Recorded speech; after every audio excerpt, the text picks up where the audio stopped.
Sunir, you are the founder of appbind.com, which helps agencies build a business off of their stack, as well as obviously the president of the CSA, the Cloud Software Association. But go ahead into what you've got for us. I think everyone's pretty excited to see this presentation. All right, can you see my screen? We're good? Yes. All right. So AppBind is actually not about the agencies per se. It's really about us and working with our service partners. So this is what I'm talking about. I went through a lot of pain and agony in my career. And I found, I'll just actually skip ahead to who I am. So, my background is 2007, I started the marketing team at FreshBooks, which had like thousands by the time I was done, like tens of thousands of agencies as customers on our system. And we were very customer centric. I've talked to thousands and thousands of agencies about their business and MSPs and all kinds of service businesses. But I ran partnerships there. And I wasn't originally a marketer. I've been a software developer by training. I only have been marketing through a series of unfortunate life decisions. So I ended up working in partnerships, and my very first thing that happened was, someone says to you, "I love your product. How do I get it from my customers?" And I couldn't answer that question. And what I found, just jumping around, I've been working in consultancies a lot in my own career. I've seen both sides of the table. I worked at software companies, FreshBooks. I was CMO at Olark Live Chat. I obviously run the trade association, all the SaaS partnership leaders. And now I have this product, AppBind, which is solving a lot of the problems that we're facing working with service partners. But I've also been the service partner. So I understand from their point of view, how they think about us, which is not always positive because it's really frustrating for them as well. But I understand both sides, and I also understand the client's point of view. So what I've learned is, everything in SaaS is a workaround for when we work with partners. When I worked in licensed software, it was really easy. Someone says, "I love your product." You just ship them a box of stuff at margin. They'd implement it. They make their cut, and everyone would be happy. It would be easy. It would be the easiest sale you ever had. But partners in SaaS are always going to be your hardest sale. And why is that? That's because of the nature of the subscription. And the problem when you do workarounds is that it costs you headcount because you have to operationalize it. This is what this talk is about. How do you even handle it? Because the overhead for your team is going to be excessive. And workarounds don't just hurt you; they hurt your partners. They're service businesses; they sell time. If you waste time, they're not going to be able to work with you. And they're also risk averse because their margins are very thin. So if you increase their risks, they're not going to work with you. So if you're working around and causing a lot of kerfuffle around how they even just basically manage a sale with you, they're going to leave. They're not going to even deal with you because they don't have time. You're not important to them. Their customers are important to them. And this is what you see. So if you look at the actual market size, for SaaS versus B2B software as a whole, 64% of B2B software is sold through partners of some kind. That's a $325 billion market, but less than 23%. It's actually less than 20% of the B2B SaaS revenue is sold through partners because it's just so bloody difficult. So it's a 13 times smaller market. But for me, from the very beginning, if anyone's been hanging around with me for 10 years, the trade association, this is what I'm always talking about, because I see this is the promised land. This is what we are working on. Indirect, it should be the largest source of sales for a software company, not direct. But the nature of SaaS, because it's all direct and because you can't work through partners, let's face it, our direct marketing and sales teams are more important right now than we are. But this is what we're trying to figure out, is how to crack that nut. And so part of what I'm talking about here is what is the nature of that, and how do you actually break through the friction? So, I love your product, great, but how do you actually do it? And just keep in mind that in a normal service business, just reframe, it's not just software. Every service business is like this. And I actually had a client, he yelled at me, which as when I was a consultant. He said, "Sunir, I'm really frustrated with you." I was like, okay, I still feel the pain in my stomach when that happens. You never want to hear that as a consultant. I could see this was coming. It was 6 weeks into the project, 72 hours from launch. Every week on the Monday sync meeting, I asked him to sign up for Amplitude and Segment and Branch.io and Talk Test because I was doing his analytics consulting, because I didn't want to pay for any of this stuff. It was ridiculously expensive. And it's all there's is data. I didn't want to touch it with a 10-foot pole. Right. But he was not a software company. He wasn't from the tech industry. He wasn't one of us propeller beanie people who are used to this. He was a normal, Main Street business moving to e-commerce. So he was like, "Listen, man, my plumber is not asking me to buy my pipes for myself. He's got to take care of it for me. Working with you, I expected you to deal with this, and I'm frustrated because I expected you to deal with it. And it's taking me 10 times longer working with you than it would have if I just did it myself.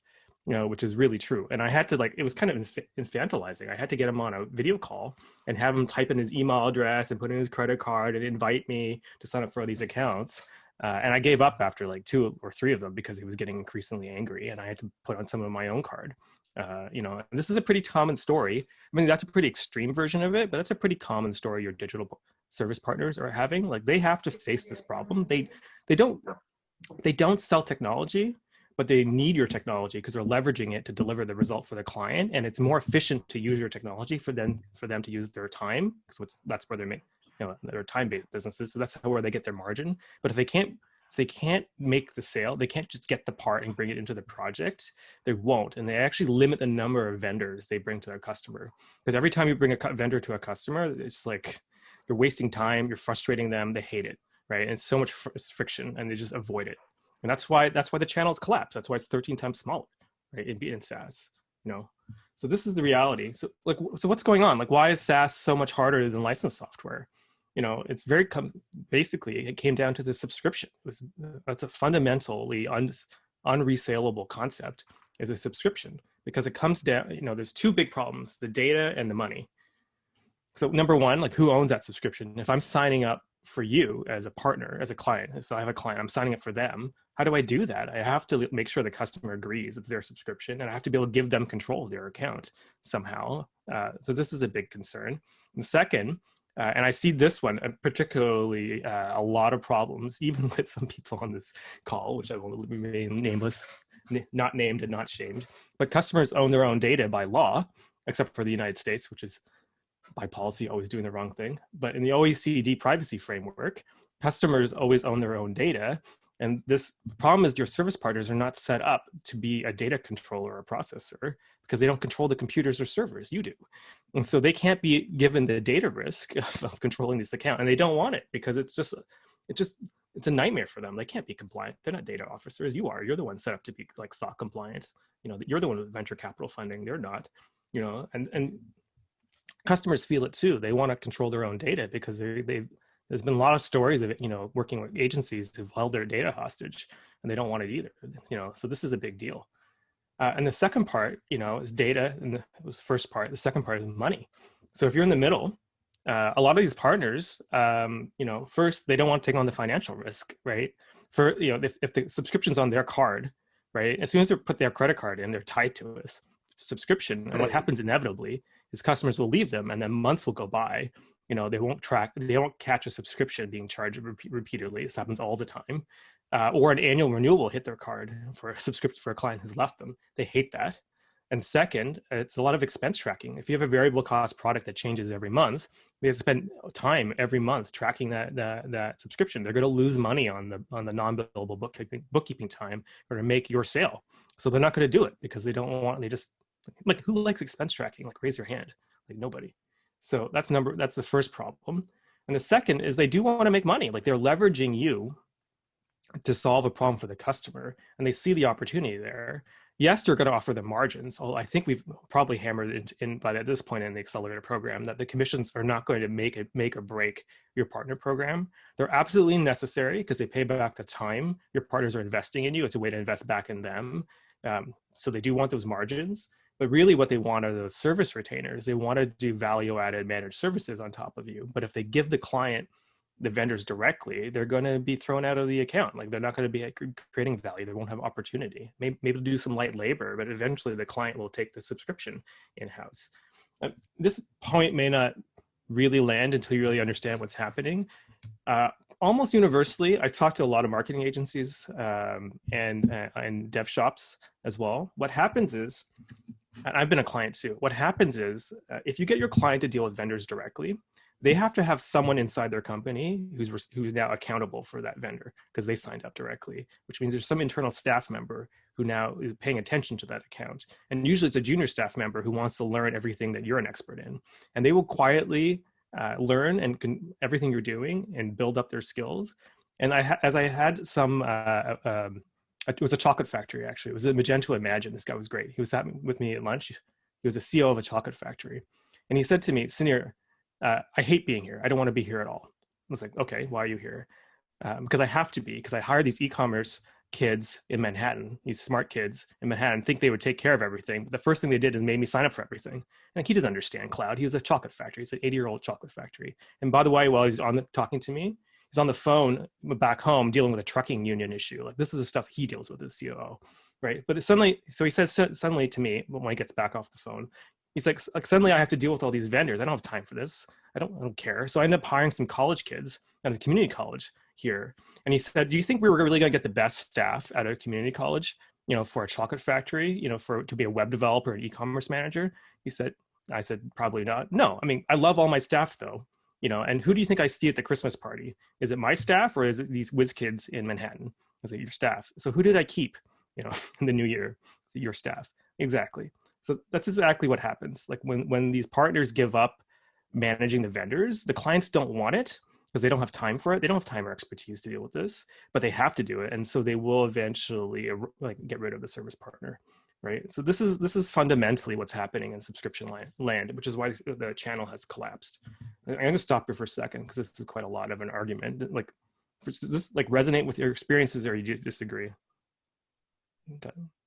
Okay. I got one head nod. Everyone else is video silent. Yeah, I'm trying to think. Take some billing management, authorized purchases. Yeah, so the ones that I think this is hyper relevant to, I think definitely Zach. I mean, you've got a great product for this. Ty, you guys are getting to this point. I think you've got a little bit of a time building that white label offering that you guys are potentially coming out with. But yeah. Yeah, this is super, super interesting. I've only spent 12 years of my life thinking about this every day. Yeah.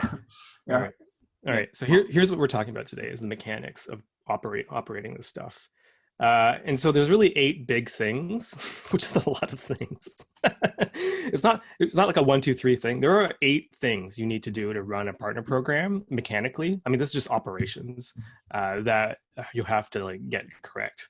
And that's a lot. And, obviously there's going to be mistakes. I'll show you some common mistakes, but they're pretty straightforward. Again, it comes down to data and ownership on the left side and money on the right side. Okay. So number one, when a partner sends you a client, they want credit for that. They need to register that lead or deal registration or whatever. So either you got to use an attribution model or the registration model, or they're actually going to purchase a subscription directly. So they'll own it in some way, but they need to control the credit for that so that you could say, hey, that's yours. And whatever you're going to do for margins or commissions or shout outs or just, send them a basket, a gift basket in the mail, whatever it is, they need that. Number 2 is provisioning. They need to sign up for an account, which is signing the contract, who authorized it. They need to sign up for an account, but the account has to belong to the customer. So they somehow need to broker a contract, which is really, a lot of people don't know how to do correctly. Number 3 is if once you create the account, you have to manage it. They have to log in as the administrator. If they're going to be a managed service provider in some level, they need to be able to log in as an admin, and also they need to transfer those accounts to the customer's control. And I think a lot of people have not implemented account transfer, but it's really, from a computer science point of view, difficult for your engineering team to build. But it's critical because by law, they have the right to control their own accounts. You have no way around it. You have to implement transfer, So number 4 is data management as a result. This is a legal part of it. Your partners can't be in a position where they are legally responsible for that data in the account beyond the fact that they are acting as an agent on behalf of their client, right? They're just like an employee of that client effectively. They're staff.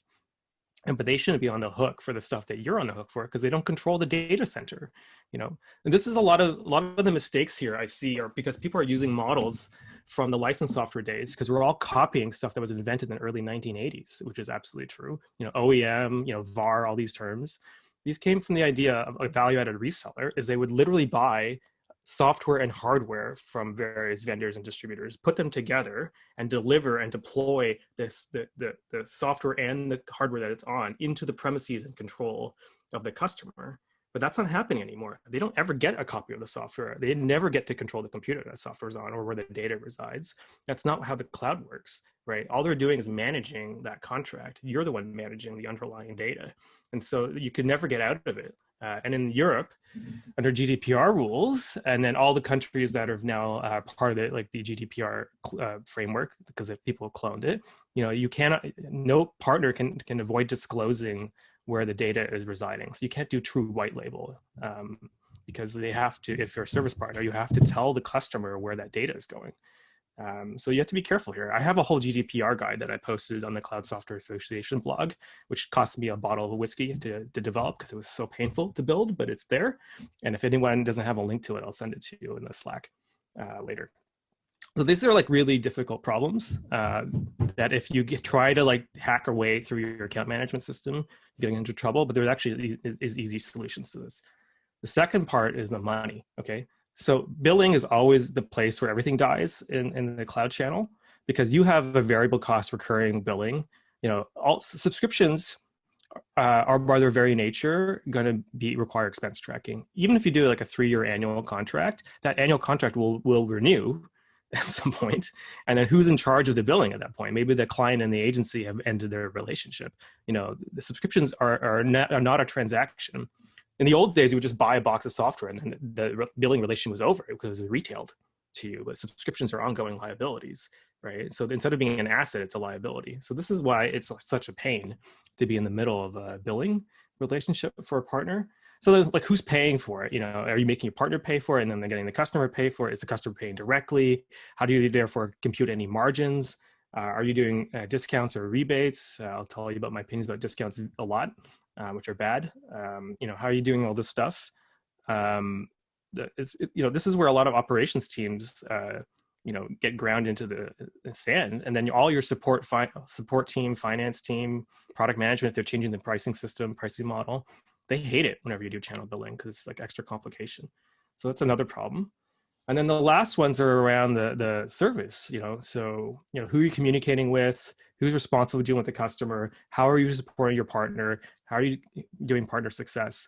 Frankly, this is where your partner operations team should be focusing on, because this is around customer value. It should always be like, if as much of your headcount you can devote to partner success, training, customer, like helping the customer, helping them learn how to serve the customer, the more they're gonna be able to make service retainers, and the more they'll be able to build a business based on you. So the last 6 is really where you should be focusing your time. And if you're spending time in the first 5, these are not actually creating value, these are just creating risk. The last 3 are creating value, right? So that's really where you want to be. And so, like, I'm sure we're going to go into the weeds here, so I'm going to leave this up where we have an open discussion. But let me just go through some common pitfalls that each of these have that I've seen over the last 18 months as I'm building an AppBind and through the Cloud Software Association. So number 1, lead registration. A lot of times because in a referral model, because everything's a workaround, they can't actually we're doing referrals effectively, they're denied. So a partner says, this is my customer, I got them here, and they're denied. And I mean, inbound was this week, but HubSpot is infamous right now for denying registrations from their agency partners, because their argument is everyone has downloaded a HubSpot white paper at some point in their lives, and they have them all as customers. But this is obviously going to be a place where you want to not be so difficult, because after all, partners don't want to spend time with you. They're selling time. If you're making them spend time registering a deal and then you deny it, they're going to stop talking to you. Number 2 is signing up. Like, how do you even create an account? So they need some way of doing it. You need to sign up in the customer's name rather than putting the agency's email address in the agency's name. If the agency puts their email address or credit card, they're tied into the customer subscription. They can't get out of it. They're stuck in the tarpan sands with them, right? They want to be able to get their stuff out of there. So they need some way of signing up in the customer's name. Number 3 is account management. They need some view of all their subscriptions. They're going to lose track. They have too many clients. They have too much going on in their minds. They just want to see everything in one place, that you're working with. And they need to transfer those accounts somehow. If they have to email you to transfer the account, which, is a common solution, which means your partner team's asking support, who's going to ask engineering, so you're going to lose all the lifetime value in that account will be zeroed out on transfer, because that's a lot of human time internally. So you need to figure this out, transferring. I obviously have a solution for that, but if you're going to do it yourself, you're going to have to put that in the beginning in the product and the requirements for product management. Number 4 is not setting up your agencies to own the data ever. And there's some people on, like I mentioned on this call, who've definitely done this the wrong way. I want to highlight, really drill into this. The United States is not a country where you're going to understand this, because I have not had the conversation in this country about it. Well, I'm in Canada, so we have. So you have to wrap your heads around how the rest of the world perceive this, and I assume you're going to transact outside the United States. And the United States is surrounded. You will be brought to your knees on data privacy eventually, because every other country around you has accepted the OECD privacy framework. So accept it. You should just do it. Okay, so here's what's going to happen. A lot of people set up the contracts to push the liability onto their partners. I was just talking to Ty, who used to be at Amplitude, a different Ty, and Ty Radigan. He said, well, we were really good. We pushed all the liability onto the partner to take the responsibility for the customer data. It's like, you can't do that. It's not even allowed by the law, because you hold the data. So you are 100% liable for all the data you touch. You can't push the liability. You can't indemnify for yourself from it. The problem is your partner is not a computer science company. You just can't handle it. So what you want to do, you have to have a direct relationship with the customer for the data liability and the contracts. And then you want to set your partners up as if they belong to the customer's staff. And they're doing managed services on behalf of the client. And you're responsible for data protection. But a very common mistake is horizontal liability. What that means is if you're doing agency accounts, you could be in deep trouble, because what happens is you can mix data up between clients. So if the agency has multiple clients in their one super agency account, what can happen is if that one client they have is exposed to a legal proceeding, the whole account could be entered into evidence or acquired through a warrant, and then all the other customers they have are going to be subject to search, right? And then they have to disclose it to everybody. And if you set them up to do this on purpose, or could be possibly liable. And if you're for instance, if you're a regulated industry like telephony, where there are rules around telephone records keeping, and in fact, use of phones, for instance, during the election, there's always some phone crime during the US election. You could be exposing everybody for this. So it's really, really bad to set your partners up to own data. You always want to have each customer own their own accounts, always, without exception. There's no hacks, there's no workarounds, there's no way out of it. Once you've done it, you're in trouble. Customers always have to have their own individual accounts. An agency can have views onto each account, but the customers have to have separate accounts. I'm really landing here because this is going to be a big problem in a few years for everybody. So make sure you go back and fix this, because it's going to be a problem. It's already a problem in Europe. So it might even be a problem by the end of this year, depending on the election, how it goes, right? Because there are going to be problems there for some of us. Okay. Moving on to the money, billing. So, a lot of us have ended up with manual invoicing strategies where we invoice the agencies, and we often do roll-up invoicing where we invoice the agencies for all their accounts at once.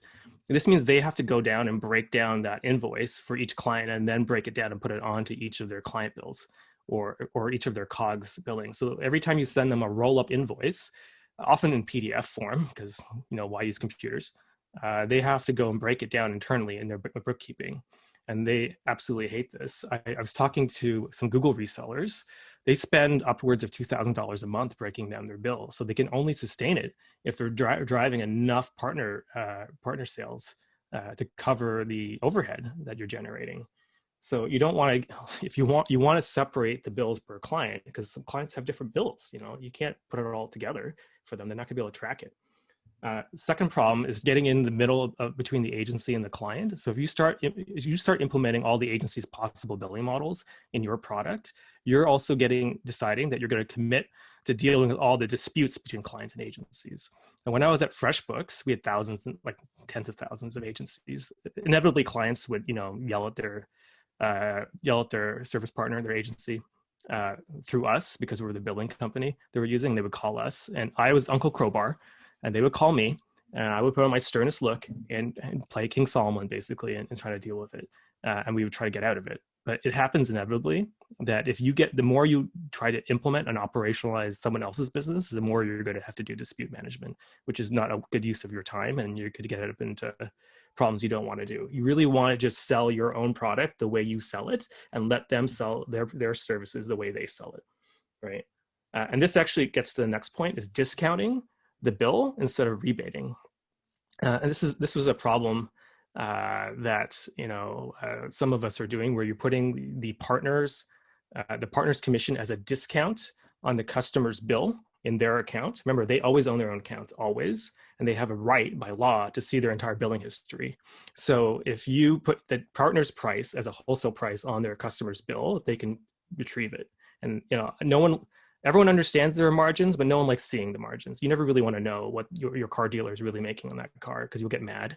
Even though it's happening, it's not a good experience, and partners freak out. You need to separate the two relationships. The customer bill should always be charged at the retail price, and then you have to, instead of doing a discount, give a rebate to the partner, because that's a separate relationship, and they can offer the discount between them and the client on their bill. That's how that works. There are two separate relationships. Never, ever discount on the customer subscription, because that is not between the customer and you. That's between you and the partner. You've exposed the wrong relationship in the wrong place. This is a terrible, terrible idea. And then finally, like I said, places where you need to create value is the communications part of it, right? So, as a service partner, they just want to know who's managing the communication, and are they going to get credit? This is really where you could be focusing your time. And this is the difference between them loving you and them not loving you, right? This is the other first 5 things are you just wandering into the pitfalls because of nature of subscription. So it's not your fault, but that's just the nature of the computer science behind what we're working on. These last 3 things are really a big difference between a great partnership management team and a mediocre one, because you're showing that you actually care and empathize with them as people, and that's when they're going to love you, right? So they want to know, basically, are they going to be able to see the emails? If you're going to white label, which really doesn't mean you're going to hide your relationship to the customer from a legal point of view, but you're letting them lead in the communications. I want to be clear to them, like, this is where we see your role in our relationship, how I want to set you up to be successful. I want to make sure you have a success rep from us, so that there's someone here that you can talk to that is a priority channel for support, because you're supporting lots of clients. And I also want to learn what's going on in your business too, so we can adapt to you. I mean, you're supporting them in their sale, right? They're not supporting you in your sale. So you want to make sure there's a rep for them. You want to make sure that you're acknowledging them on the account, so that if they ever come in to talk to the rest of the team, support or product or whatever, their name is on that account. So, and your rest of your team internally knows that there are partners attached to these accounts to reach out to this, so they're included in the communications. No partner likes being end run by the inside sales team or support team, where you go directly to their client without communicating with them, because it creates confusion, right? It's no great. And, basically it looks like you're trying to take their customers from them.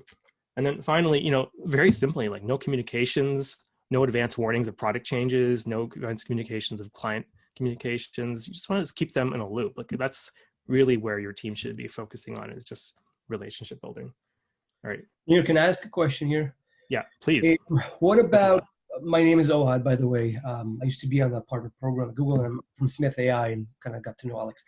What about performance management for partners? How does that sort of tie in here when we talk about partner operations? What are the key things to know, to focus on, or the key pitfalls if you're addressing those when it comes to the overall growth or performance management?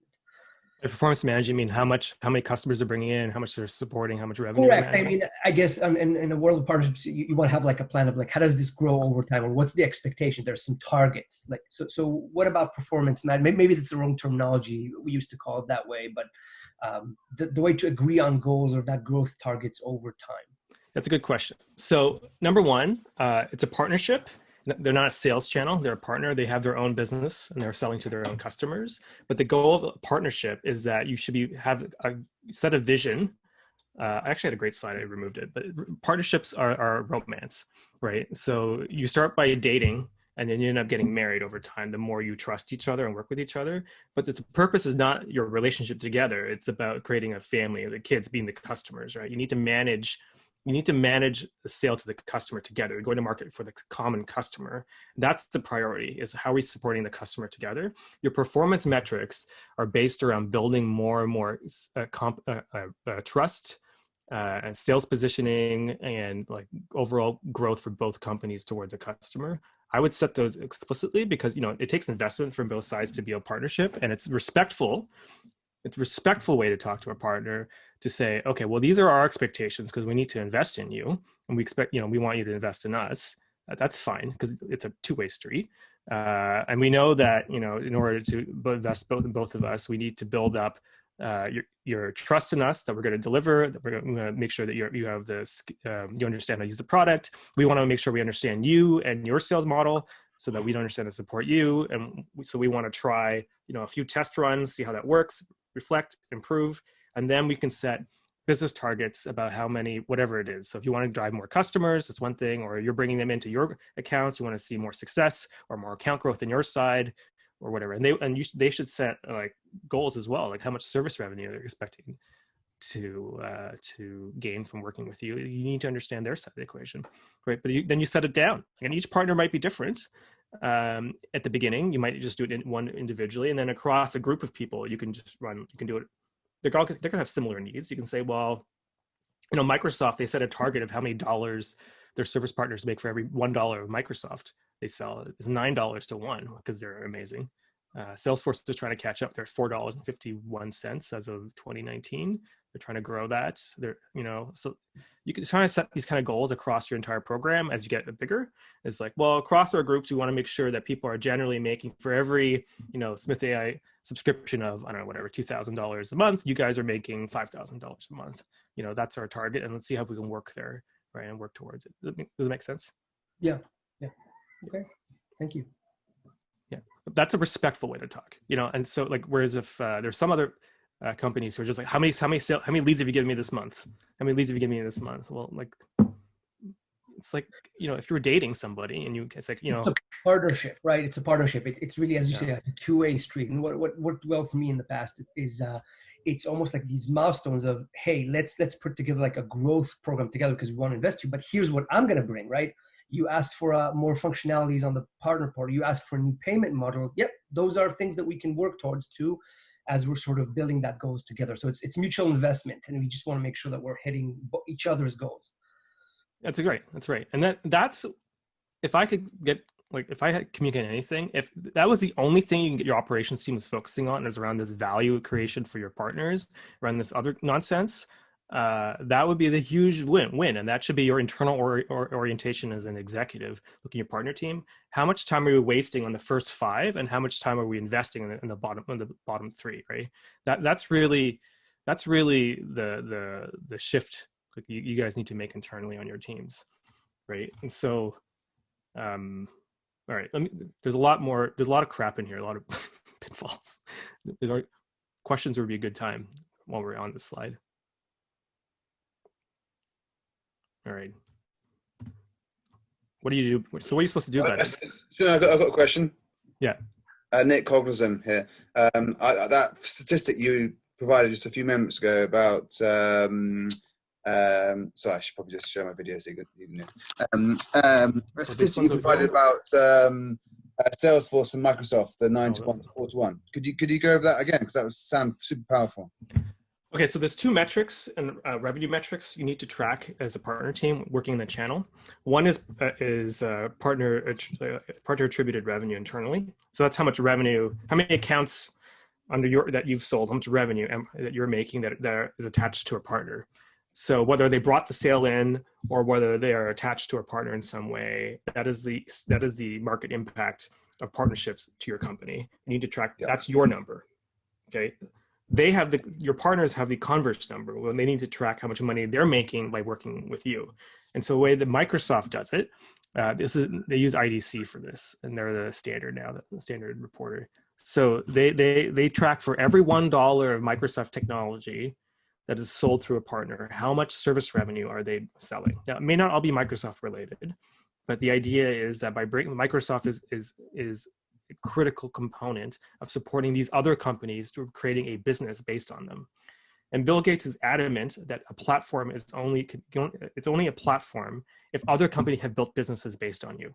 And this is his criticism of Facebook, where it's not a platform, because Facebook is building a business on other people. It's the other way around. So you have to view your service channel as we have great technology, and you're gonna, we know you're not selling it because no one sells technology. Like, they're not selling technology. you're going to leverage it because you're using it to make solutions for customers. And what we want to see is that people reliably and sustainably building businesses, service businesses, great service businesses based on using our technology to solve problems they could otherwise not do.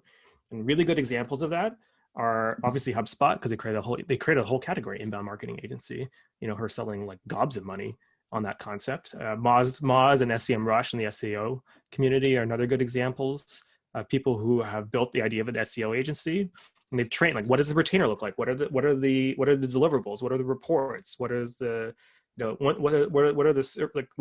what's the service steps you're going to do? Like, I'm going to first do a discovery call, and then here's a KPI report, a keywords report. And they deliver all this stuff to the service partners. And the point is that they can consistently point that people are making good money servicing the customer and leveraging your technology to deliver those results. And you should track that and be very vocal about it, because people, honestly, these agencies, we've talked to them, they're small businesses, but they don't know what they're doing either. Like how would they know?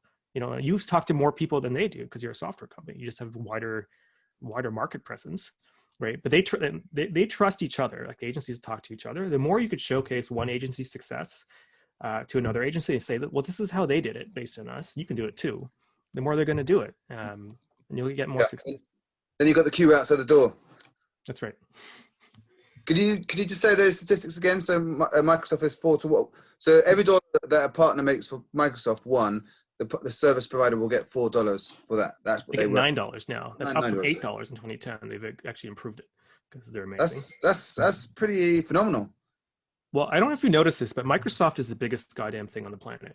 They're 1% of the world's economy. I don't know if you knew that. Their aftermarket is $1 trillion. They are ludicrously large. They are now the #1 B2B SaaS company. They outpaced Salesforce 2 years ago. And because they have a channel, they do this. This is all the stuff they're on the board of the CSA. I talked to them about this. They went through all this pain too, and they came up with. They spent 2 years, 3 years in the weeds in the wrong way, and they ended up with what I ended up doing with AppBind. They ended up where I ended up, and I ended up where they ended up as a result. So it's like. But they're like Jupiter compared to us. Salesforce was big, but they're king of Earth. Like Microsoft's the king of the solar system, basically. Love it. And Salesforce is doing $4.50, and they realize they have to catch up, so they're publishing these numbers now. It's a big deal. All right. So what are you supposed to do about all this stuff? I'm happy to go into the weeds, but let me show you some examples of how to get to it. So, like I said, you don't want to waste time doing like overhead internally, and you don't want to make things complicated for you, because you're making things complicated for you. If it feels bad for you, it feels 10 times worse for your partner, because they don't care about you, right? They don't have time. They're focused on their customers. If you're making it complicated for you, by definition, you're making it complicated for them. All right. So you need to keep it simple and to strip down a lot of the complexity and trying to do less. So you really only need a few things. This is the doc that I sent you. These are the ideas. You really need for partner communications, just the basics, digital marketing stuff. Have a website where people can find about your program, a blog where you're giving updates specifically around your partner program, or in your blog as a keyword or whatever, just some way of publishing updates, and a newsletter. So many people don't have newsletters. It's crazy. Actually, I don't have a newsletter for AppBind, but maybe I should do one. Number 2 is deal registration. You want to make that as simple as possible. Everyone hates deal registration. Everybody, universally, no one wants to do deal registration. So just want to keep it simple. Use an affiliate software like Tapfiliate or Lead Dino if you want to use referral links. By the way, service partners don't use referral links because it's really embarrassing to put a referral link in front of a client. Because what they've said already is like, hey, I don't want to deal with this vendor. Can you deal with it for me? Because I don't want to deal with the billing. You deal with it. And by the way, could you give me a kickback? Because I'm a little short this month. I want to take my wife out for dinner. Could you use this referral link? It looks really unprofessional. So if you have a referral link program, you're going to see under activation from your service partner channel, even though they would like to use it. With AppBind, we let them use it because they're actually managing you as a vendor, so they finally have access to the referral links. I've known this because I was talking to a lot of our customers, and this is something that suddenly they have access to the referral program link program because they're doing the sign up instead of the client. Number 3 is only have customer accounts, always. Never, ever, ever, ever let an agency own a customer data, ever. Terrible idea. Stop doing it. If you're doing it, go back to product management and end it immediately, because it is a legal nightmare. You will never get out of it. You will be in deep trouble. What you should actually do is let agencies just log into customers' accounts and let the customers own their own data always, period, the end. Even if you have a roll-up account where the agency can jump in and out of customers' accounts, that's fine. But the customers have to own their own accounts, period. And don't make changes to your billing because everyone in your company will hate you forever. Support, engineering, product, finance, the billing system is hard enough for them. So you want to use your existing billing system, make it simple, try to avoid using discounts, as I mentioned, because they actually expose the wrong relationship. Just keep it simple. Do everything on top of your existing billing flow. Don't make some special channel billing if you can help it. That's a simple way. And shameless pitch. If you know what I've been up to, I've been working on these problems. Both at FreshBooks, I spent a lot of time in engineering there, not succeeding, and then I built AppBind to solve this problem. So here's my shameless pitch. So this is what we actually built at AppBind to solve a lot of these problems operationally. And we are launching quietly. I think this week we just finished the last bits of touches on design. So it's going out. We have our first customer, Deep Crawl, who's been really great at beta testing this for us. So what we have here is a subscription order. It solves all these problems because it works on top of your existing billing and account management. You don't have to change any of it, but it handles all the problems from your partner's point of view. It makes sure the customer always owns their account, make sure the customer can authorize the purchase. It handles account transfer automatically, definitely automates all the billing, includes your margins, and allows the partner to put in service retainers. And it's really simple. It doesn't actually explain any of it. They just do it. Just a form. Who are you? Who's your customer? What are you purchasing? Who's paying? The customer, myself, and retainers. What are your terms? It's a very simple form. I'll demo it to you later if you want. And the great thing about this is it allows your agencies to decide who's paying, so you don't have to get involved. Let them figure out their own business so they can decide if they're paying, the customer's paying, whatever. And it's really simple. You don't have to change anything from your side. We create a shared email address that allows them to sign up. So they don't have to put in their own agency email address. Don't get tied up that way. And a virtual credit card to pay for it, so they don't put in their own credit card. And the advantage of doing that, it allows us to transfer the accounts into the customer's hands and also automate all the billing. So you don't have to do any of these problems. The customers always own their accounts, right? No billing. All you have to do is connect a bank account. Everything's cleanly separated. All the billing is clean and clean to the customer and very simple. You don't have to touch any of it. The agency can handle all this. Everything is organized for the customer. All the accounts are in one place. This is one thing that agencies go insane about. Everything's clean. And for you get really good reporting. So we show you everything going on in your channel, plus also very usefully the cross-sell report of what else your partners are bringing into the projects around you, because you're not selling just you, they're bringing a whole product solution of lots of different things into the solutions. This allows you to do better training. Like what do you actually do to be successful as a service partner? Do you just use Smith.ai or use Smith and HubSpot, or Smith and HubSpot and Unbounce, Smith and HubSpot and CallRail? You can talk about all that with your partners because we're showing you the cross-sell report. And one last word, we're talking about direct resellers. AppBind can also help you with marketplaces and distributors. So if you're going to Vendasta or Shopify or Wix or Microsoft's channel, like ConnectWise or whatever, we can also help you publish into those as well because they have the exact same problems. All right, that was my quick pitch. You know where I am. You can reach out to me for sales. But I have a question. Or Yes. Stacy had a question that is related to what Nick you're doing that we talked about in our one-on-one.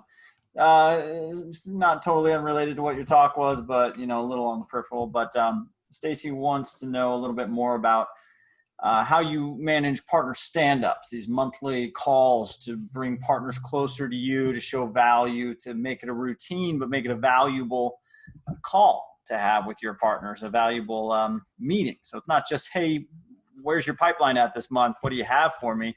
But adding a ton of value to that meeting and making sure it's something they'll show up to.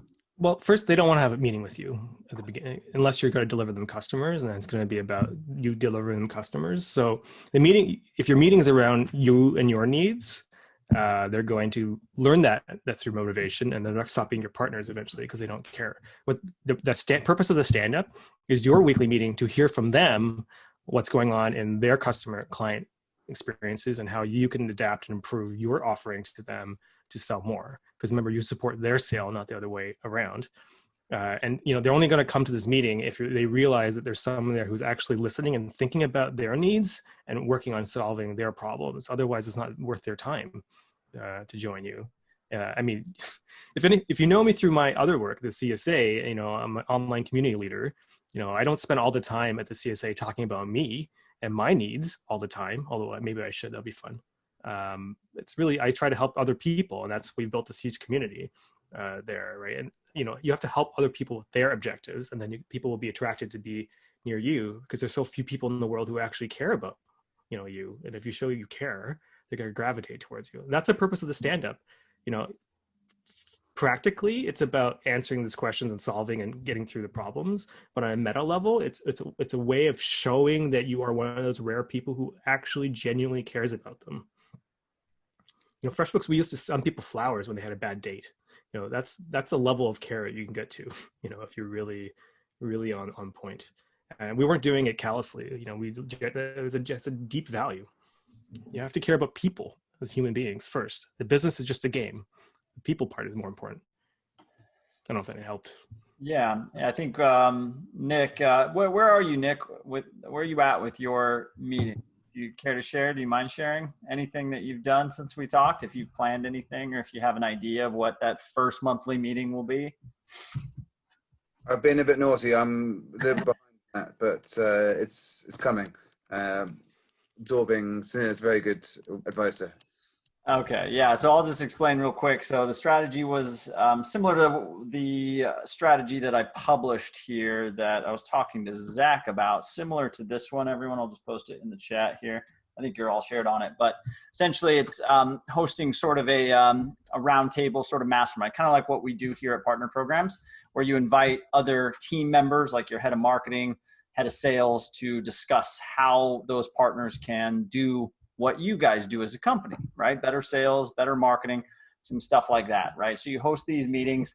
You have sort of round tables for early stage partners that are maybe every Tuesday of the month or every other Tuesday, something like that, maybe just monthly. And then you have a later stage partner development meeting that is something that they can aspire to get into, right? And on those, it's a little bit smaller of a group. Maybe they're split in half by vertical, something like that. And you bring not only really actionable content to those meetings and training, but you have also some level of co-selling, referrals, some level of shared pipeline that goes into those meetings. So again, first 3 months of the partner program, they're invited into the more roundtable strategy discussions. And then as they progress through the program, become consulting, implementation, higher level partners, they're invited to these really exclusive groups where everyone's encouraged to share leads, share referrals. They get to know each other really well. And you bring some referrals, co-marketing to those groups. So if you have articles coming out, if you have co-selling opportunities, any of that, you feed those into those really close groups. And that gives the earlier stage partners a good reason to continue with you and get into that like exclusive club of the implementation partner. So that's kind of actually one of my board members at CSA tells me, Ty from Unbound, he says, it's so natural for you. You just do this stuff all the time. I was just thinking about what you were saying. We just read Agency Connect cocktails on Monday. Some of us were there, and that went really well. And my attitude is not around how much we're doing transactions together. My attitude is, when I talk to somebody, is how am I going to help you succeed with whatever the heck you're doing? Like, how am I going to get you business? That's what I'm doing. And it sounds ridiculous and pat and kind of smarmy to say it that way, but that is the only thing I'm thinking about when I'm talking to people, is how I'm going to get you to your success point.